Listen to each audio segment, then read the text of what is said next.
자, 오늘 각인된 은혜라는 제목으로 말씀 증거하겠습니다. 오늘 말씀은 시편 16편이죠. 제가 개인적으로 굉장히 좋아하는 그러한 시편입니다. 어때요? 읽기만 해도 힘이 돼요. 읽기만 해도 위로받는 그러한 좋은 말씀이에요. 특히 2절은 굉장히 유명한 요절이에요. 주는 나의 주님이시오니 주밖에는 나의 복이 없다 하였나이다. 아멘. 자, 그런데 오늘 16편의 배경은 사실 쉬운 상황이 아니었습니다. 그 흔적은 표제어에 있는 믹담이라는 말에서 힌트를 찾을 수가 있어요. 믹담이라는 타이틀이 붙은 시편은 오늘 시편 16편과 56편에서 60편까지 모두 6편이 있습니다. 그런데 이 시편들은 모두 분위기가 거의 같아요. 한결같이 위기의 상황입니다. 특히 오늘 말씀에는 표제어에 부제가 붙어 있지 않지만 다른 시편들은 부제가 붙어 있는 것이 많습니다. 그래서 56편을 보면 다윗이 블레셋 사람에게 잡힌 때, 또 57편을 보면 다윗이 사울을 피하여 굴에 있던 때, 그리고 59편은 사울이 사람을 보내어 다윗을 죽이라고 했을 때, 이런 식이에요. 다들 어려운 상황이었습니다. 자, 이런 상황에서 믹담은 무슨 뜻일까요? 믹담, 이것은 깊이 새기다, 도장을 찍다, 그런 뜻이에요. 곧 힘들고 어려울 때 깊이 새긴 것을 꺼내보라, 그런 뜻이에요. 깊이 새긴 것을 꺼내보라. 여러분, 사람이 힘들거나 불안할 때 하는 행동 중에 한 가지가 사진을 보는 거예요. 사진을 보는 거. 자, 이때 무슨 사진을 볼까요? 사랑하는 사람의 얼굴이 있는 사진, 혹은 소중한 기억이 담긴 사진이겠죠. 그러면 그 사진 보고 어때요? 힘이 나요. 그 얼굴을 보고 위로받고 내가 힘내야지, 내가 지금 이렇게 어렵지만 내가 힘내야지 싶은 것입니다. 이것을 각인 효과라고 이야기를 해요. 그래서 전쟁 중에 군인들은 가족 사진이나 애인 사진을 늘 지니고 있죠. 내가 반드시 돌아가서 만나리라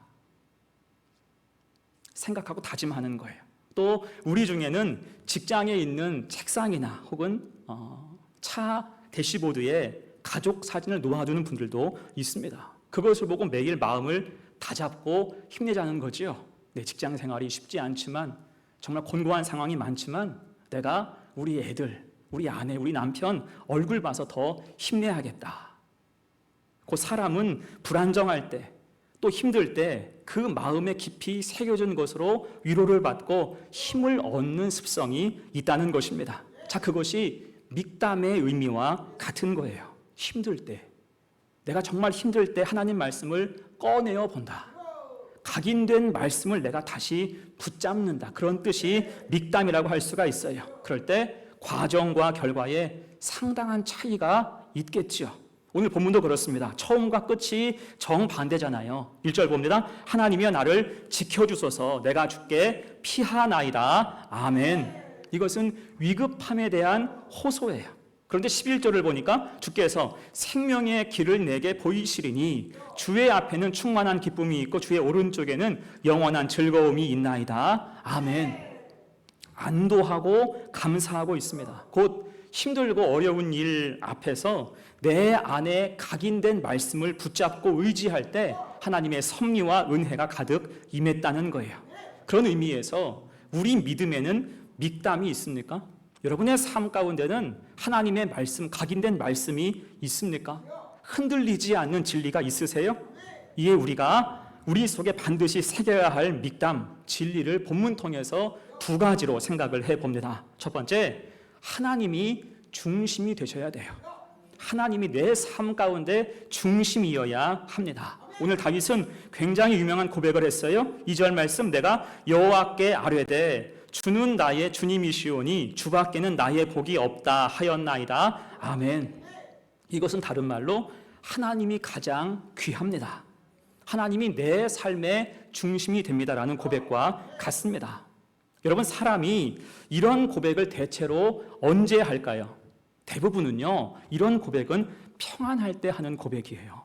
솔직히 일종의 립 서비스 같은 거예요. 내 삶이 평안하고 풍족하고 근심 걱정이 없으니까 주는 나의 주님이시오니 주밖에는 나의 복이 없습니다. 고백하기가 쉽겠죠. 그런데 지금 다윗은 이 고백을 가장 힘들 때 했다고요. 절실하고도 진실한 고백이라 할 수가 있습니다. 사실 오늘 본문의 상황은 깜깜한 어둠이에요. 그래서 1절에서 그 어려움을 토로하고 시작하잖아요. 하나님이여 나를 지켜주소서, 내가 주께 피하나이다. 자, 그런데 놀라운 것은 그 말과 동시에 주밖에는 나의 복이 없나이다라고 고백하고 있다는 거예요. 힘들고 어려운 현실을 토로하면서 바로 고백하기를 주밖에는 나의 복이 없습니다라고 이야기하고 있어요. 한마디로 그 영혼의 어둠이 들이닥치자 다윗은 바로 하나님을 붙잡고 믿음의 불을 켠 것입니다. 망설임도 없고 주저함도 없이 하나님을 찾아요. 이런 것을 조건반사, 각인 효과라고 할 수가 있겠죠. 자, 이런 비슷한 고백이 성경에 꽤나 많습니다. 하박국 선지자는 하박국 3장에서 이렇게 고백했어요. 같이 읽을까요? 유명한 말씀 시작. 비록 무화과 나무가 무성하지 못하며 포도나무에 열매가 없으며 감람나무에 소출이 없으며 밭에 먹을 것이 없으며 우리의 양이 없으며 외양간에 소가 없을지라도 나는 여호와로 말미암아 즐거워하며 나의 구원의 하나님으로 말미암아 기뻐하리로다. 아멘. 자, 여러분, 이 상황이 어떤 상황이에요? 결핍이 가득하고 어떠한 소망이 없는 상황이에요. 이것도 없고 저것도 없고 매우 결핍한 그러한 상태라고요. 그럼에도 있는 게 하나 있으니 그것이 하나님의 은혜라는 거예요. 그래서 여호와로 말미암아 즐거워하며 구원의 하나님으로 인하여 기뻐한다라고 고백하고 있어요. 곧 그의 중심에 누가 계신 거예요? 하나님이 계심을 우리가 믿습니다. 또한 고린도후서 11장을 보면 바울의 고생담이 가득 나와요. 그가 복음을 증거하면서 많이 맞고 갇히고 굶주렸다라고 그렇게 기록하고 있어요. 늘 여러 위험에 노출되어 살았습니다. 그러면서 그는 이렇게 고백했어요. 고린도후서 11장 30절 내가 부득불 자랑할진대 내가 약한 것을 자랑하리라. 아멘. 쉽게 말하면 지금 바울이 얻어맞고 다닌 것을, 고생하며 다닌 것을 자랑한다라는 거예요. 희한하죠. 얻어맞고 다닌 걸 자랑하고 있어요. 고생하고 다닌 것을 지금 스스럼 없이 이야기하고 있습니다. 왜요? 그것이 주님이 주신 사명이기 때문이에요. 곧 내가 약해서, 내가 못나서, 내가 힘이 없어서 그런 일을 당한 것이 아니라 오로지 주님의 영광을 위해서, 복음 전달을 위해서 그런 수모를 기꺼이 감수했다는 것입니다. 그래서 사도행전 20장 24절에서 이렇게 고백해요. 같이 읽어요. 시작. 내가 달려갈 길과 주 예수께 받은 사명 곧 하나님의 은혜의 복음을 증언하는 일을 마치려 하면은 나의 생명조차 조금도 귀한 것으로 여기지 아니하노라. 아멘. 나의 생명조차 조금도 귀한 것으로 여기지 않는다. 이 믿음이 있을 때 그런 고생이 오히려 자랑이 되었고요. 환난과 핍박이 기도의 동력이 됐다는 것입니다. 여러분, 사실 이런 고백이 쉽지 않잖아요. 이런 생각 가지고 사는 것이 여러분 쉽겠습니까? 쉽지 않아요. 왜요? 사람은 늘 평안과 안정을 추구하기 때문이에요. 삶이 좀 안정되어야 찬송도 나오고 삶에 평안이 있어야 하나님께 감사도 하고 기도도 한다. 이런 식으로 생각하는 경향이 많이 있습니다. 자, 그러면 이들은 어떻게 이런 고백이 가능할까? 여러분, 제가 다시 말하지만 우리는 살면서 늘 평안과 안정을 추구해요. 이때 삶의 평안과 안정은 어디에서 올까요? 이 땅에서의 기준이 무엇일까요? 우리 사회의 인식에서 안정이라고 한다면 가장 중요하게 생각하는 게 세 가지예요. 직업과 가정과 집이에요. 이게 있으면 안정됐다. 이제는 좀 삶이 안정되었어 할 만하죠? 직업이 있어서 일할 수 있고 그걸 바탕으로 해서 가정을 꾸리고 또한 살 집이 있으면 그게 안정적인 삶이라고 생각합니다. 자, 그런데 이때 우리가 간과하는 문제는 이 안정에는 반드시 기한이 있다는 거예요. 결코 영원할 수 없습니다. 또 갑자기 이 안정이 깨지고 균열이 갈 수도 있어요. 직업을 잃을 수 있고 가정이 깨질 수 있고 내가 사는 집마저 넘어갈 수도 있는 거예요. 인생이 그렇지 않습니까? 내가 붙잡는 그것이 영원하질 않아요. 너무나 쉽게 깨질 수도 있는 것입니다. 하지만 여러분, 놀랍게도 성경은 결코 깨지지 않는 영원한 안정을 말씀해요. 그것이 고린도후서 5장 1절 말씀 같이 읽어요. 시작. 만일 땅에 있는 우리의 장막집이 무너지면 하나님께서 지으신 집 곧 손으로 지은 것이 아니요 하늘에 있는 영원한 집이 우리에게 있는 줄 아느니라. 아멘. 곧 영원한 안정은 누구에게 있어요? 하나님께 있다는 거예요. 이 사실을 알고 믿을 때 우리가 살아가는 기준이 달라질 수가 있는 것입니다. 그것이 오늘 다윗과 하박국, 바울이 했던 고백과 같은 의미라는 거예요. 여러분, 이런 우화가 있습니다. 옛날에 어떤 왕이 있었는데 그가 늘 마음이 불안하고 초조했어요. 어떻게 하면 내 마음이 좀 안정되고 평안해질까 고민하다가 그 나라의 화가들에게 명령을 내렸습니다. 내가 보고 평안을 얻을 수 있는 그림을 그려오라. 후사할 것이다. 그렇게 많은 사람이 공모를 했고 심사에 심사를 거쳐서 최종적으로 두 편의 그림이 왕에게 올라왔어요. 그 첫 번째 그림은 누가 보아도 아주 평화로운 자연, 일상의 모습이었습니다. 저 멀리 아름다운 산과 함께 고요한 호수가 보이고 파란 하늘에는 뭉게구름이 가득하고 넓은 초원에는 양떼가 한가롭게 풀을 뜯고 있습니다. 그 그림 자체 고요함과 평화가 넘치죠. 흐뭇하게 그 그림을 보고 이어서 왕이 두 번째 그림을 봤습니다. 그런데 이 그림은 정반대인 거예요. 바다 한가운데 큰 바위가 솟아있는데 하늘에는 먹구름이 가득하고 성난 파도는 그 바위를 세차게 사정없이 몰아치는 그러한 그림이었습니다. 이걸 보자마자 왕이 생각하기를 뭐 이런 그림이 다 있어. 이게 무슨 평안이야. 호통치려고 하는 찰나에 이 왕은 그림 속 바위 틈에 있는 작은 새 둥지를 보게 됐습니다. 그 새 둥지에는 새끼새를 품고 있는 어미새가 있었어요.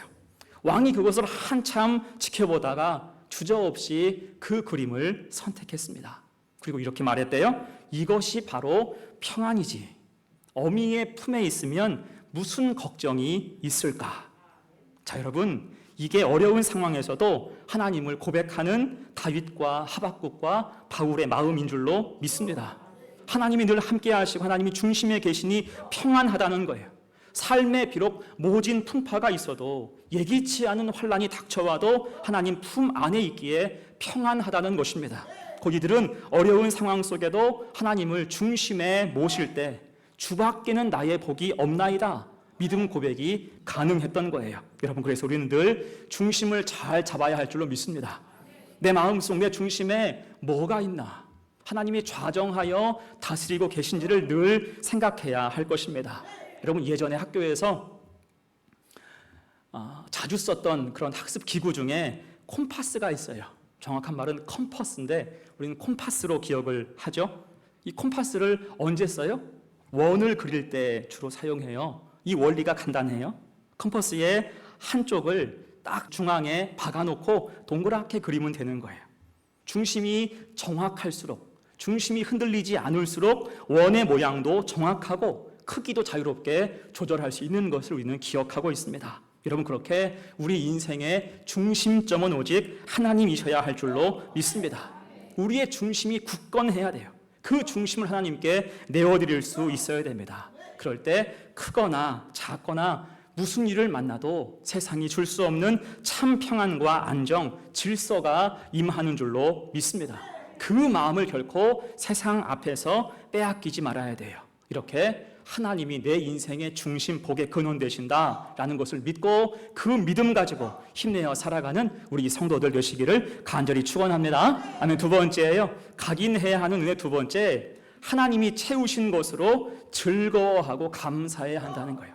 하나님이 내 삶 가운데 많은 것을 주시는데 그것으로 즐거워하고 감사하라. 오늘 1절 이후 11절의 결론에 이르기까지 다윗에게는 분명한 특징이 있어요. 힘들고 어려운 상황이었지만 그 가운데 하나님이 채우신 것, 하나님이 주신 것들을 소홀히 생각하지 않고 소중하게 여겼다는 것입니다. 자, 먼저 다윗은 하나님이 주신 사람을 귀하게 여겼어요. 3절 봅니다. 땅에 있는 성도들은 존귀한 자들이니 나의 모든 즐거움이 그들에게 있도다. 아멘.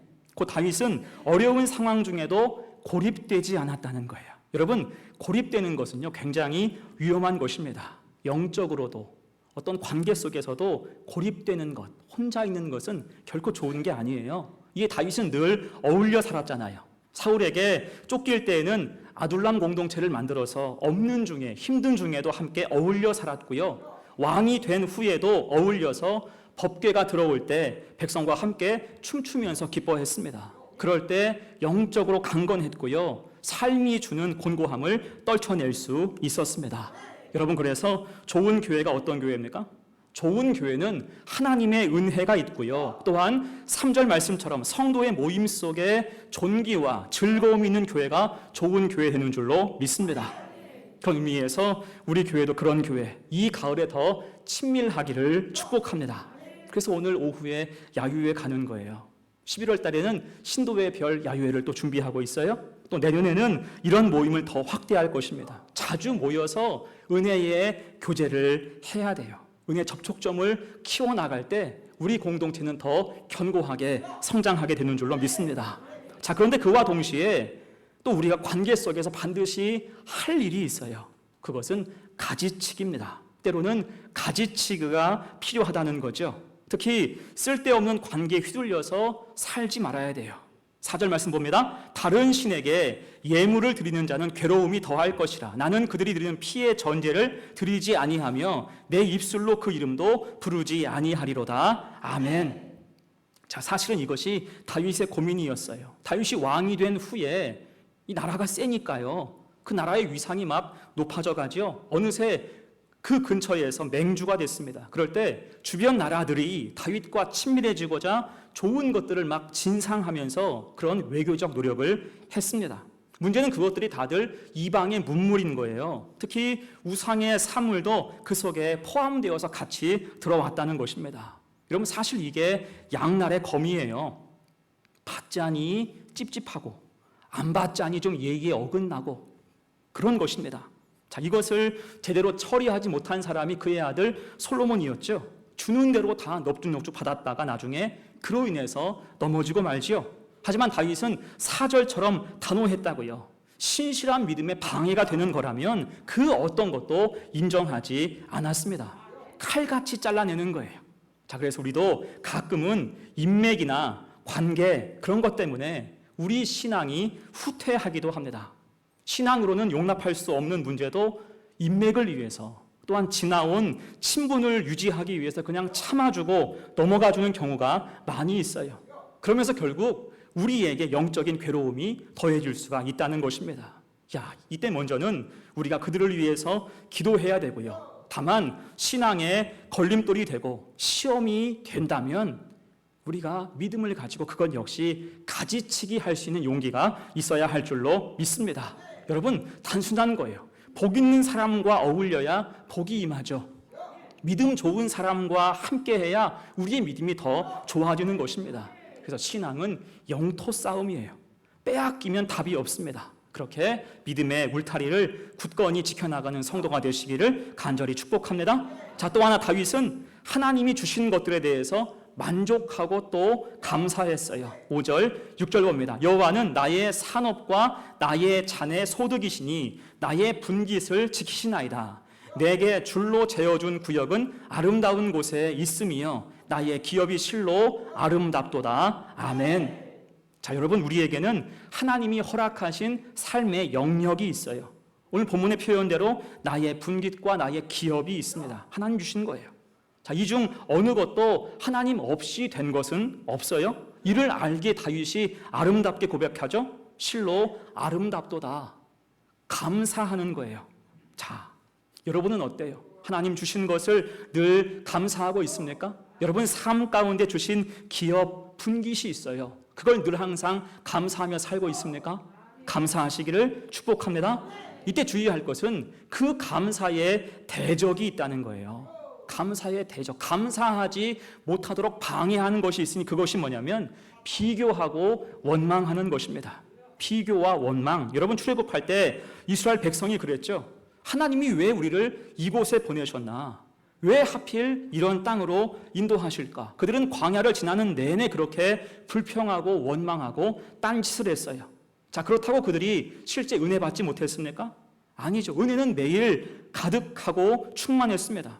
광야에서 살아갈 모든 것을 하나님이 제공해 주셨어요. 부족하지 않게 하셨습니다. 하지만 그들은 애굽과 비교하면서 흡족하지 않고 만족스럽지 않다고 원망했어요. 그 앞에서 즐거움도 감사도 다 사그라지고 말았겠죠. 자, 그러면 이들은 왜 이렇게 됐을까요? 비교했기 때문이에요. 그것도 끊임없이 애굽과 비교했습니다. 자, 그렇다고 그들이 애굽 땅에 살 때 좋은 대접 받았습니까? 그렇지 않잖아요. 그들은 노예 신분이었습니다. 신분 제도의 가장 밑바닥층이었고요, 피계급층이었어요. 허드렛 일과 고된 노동을 도맡아서 했고요, 수탈과 폭력의 피해자였습니다. 그런데 그 과거를 미화하는 거예요. 여러분, 사람이 그래요. 지나가면 자기 과거를 미화하는 습성이 있어요. 미화하면서 현실을 깎아내립니다. 곧 비교하고 불평이 나오니까 불평한 후에 어때요? 원망이 가득해지는 거예요. 그러다가 그들은 그 광야에 영원히 갇히게 됐습니다. 여러분, 그래서 우리는 하나님이 주시고 조성하신 모든 것을 감사와 기쁨으로 받아야 하는 줄로 믿습니다. 만족하고 감사하며 그것으로 인해서 즐거워하고 기뻐할 수 있어야 돼요. 나에게 주신 가정과 자녀, 나에게 허락하신 직업, 또한 나에게 주신 이 교회와 성도를 감사해야 하는 줄로 믿습니다. 굳이 이것을 다른 것과 비교하지 말아야 돼요. 비교할 필요가 없습니다. 비교는요, 결국은 내 믿음과 자존감과 행복을 갉아먹어요. 비교하면 분명히 내 속에서 그 귀하고 좋은 것이 떨어져 나갈 수밖에 없습니다. 그런 의미에서 요즘 사회를 병들게 하는 병폐 중에 하나가 SNS라고 하지요. SNS라고 말합니다. SNS는 소셜 네트워크 서비스예요. 사회 관계망, 그런 페이스북이나 인스타그램이나 유튜브, 여러 커뮤니티를 통칭하는 그러한 말입니다. 문제는 이런 SNS에서 대량으로 유통되는 사진이나 글 속에는요, 사람들의 과시와 허세, 허영이 가득 드러나 있다는 것입니다. 외모를 강조하고 학벌을 강조하고 돈을 자랑하고 여행하고 좋은 음식 먹고 사람들이 이런 것을 자랑하기 바빠요. 또한 거기다가 대부분은 그런 것을 올리면서 부풀려요. 내가 가진 것보다, 내가 누리는 것보다 더 많은 것을 누리는 것처럼 부풀립니다. 이것을 올려치기라고 하죠. 올려치기. 이게 사회의 큰 병폐라고요. 그래서 SNS에서는요, 대학교를 이야기할 때 스카이 서성안이라고 하죠. 대학 서열, 서울에 있는 좋은 대학, 그것 이외에는요, 취급을 안 해요. 그 밑은 다 지방의 잡대, 지잡대라고 하죠. 그렇게 무시합니다. 재산이라고 하면 서울에 아파트가 있고 외제차가 기본이에요. 그 밑은 다 가난한 사람 취급을 합니다. 연봉은 다들 억대 연봉이고요, 좋은 건 먹고 좋은 곳에 가는 게 기본이에요. 그러니까 SNS만 보고 있으면 어때요? 다들 그렇게 사는 것 같은 거예요. 거기에 비해서 나만 못 살고 있구나 싶습니다. 나 빼고는 다 행복해 보여요. 다 예뻐 보여요. 멋있습니다. 나만 부족한 것 같아요. 그러니까 그런 것만 바라볼 때 마음이 아프죠. 내 마음이 아프고 자존감이 떨어지고 내 부모가 원망스럽고 남편이 밉고 내 새끼들이 불쌍한 것입니다. 그러면서 그 마음이 병들고 자괴감이 들고 현실에 대한 불평과 원망이 생긴다는 거예요. 여러분, 이것은 비단 우리만의 문제가 아니라 지금 전 세계가 고민하는 문제예요. 특히 이런 게 자라나는 세대들, 어린이 청소년, 그 머리를 멍들게 한다라는 조사의 결과가 있죠. 그래서 여러 나라에서는 만 16세 이하 청소년에게는 SNS를 금지하는 법도 새로 제정하고 있습니다. 여러분, 이렇게 되는 근본 이유가 무엇입니까? 세상의 가치를 두고 있기 때문이에요. 시선이 오로지 거기에만 꽂혀 있기 때문이에요. 그래서 내 현실과 비교하니 감사와 기쁨이 내 속에서 말라가는 거죠. 하나님이 무엇을 주셔도, 하나님이 내 삶 가운데 적절히 필요한 것을 주셔도 이것이 감사인 줄 몰라요. 불평이 앞서는 것입니다. 자, 그래서 우리가 기억할 게 무엇입니까? 그런 세상의 가치와 시선을 기준 삼지 말고 하나님 주신 은혜를 기준 삼아야 하는 줄로 믿습니다. 얼마나 감사해요. 죽을 수밖에 없는 나를 구원하시고 일마다 때마다 복을 주시고 생명길로 인도하시고 채우시는 그 하나님, 나를 부하게도 하지 않으시고 가난하게도 하지 않으셔서 늘 믿음으로 하나님 붙잡고 살게 하신 그 은혜, 여러분, 이 한 분만으로 충분하지 않습니까? 이 은혜만으로도 여러분 기쁘고 감사하지 않습니까? 그러면 헛된 것에 매이지 않는 거예요. 나의 기준을 세상의 기준을 올려치게 하는 세상이 아니라 성경의 기준으로 날 사랑하신 하나님 바라볼 때 우린 결코 헛된 것에 마음을 빼앗기지 않을 줄로 믿습니다. 5절 말씀처럼 하나님 주신 나의 분깃, 나의 기업을 보고 만족하고 즐거워하고 감사할 수가 있다는 거예요. 언제요? 8절 말씀 같이 읽어요. 시작. 내가 여호와를 항상 내 앞에 모심이요 그가 나의 오른쪽에 계심으로 내가 흔들리지 아니하리로다. 아멘. 곧 믿음 가지고 내 삶을 통찰할 때 하나님 주신 것을 기쁨과 감사로 여기는 성도, 하나님의 은혜가 각인된 성도는 쉽게 흔들리지 않는다는 것입니다.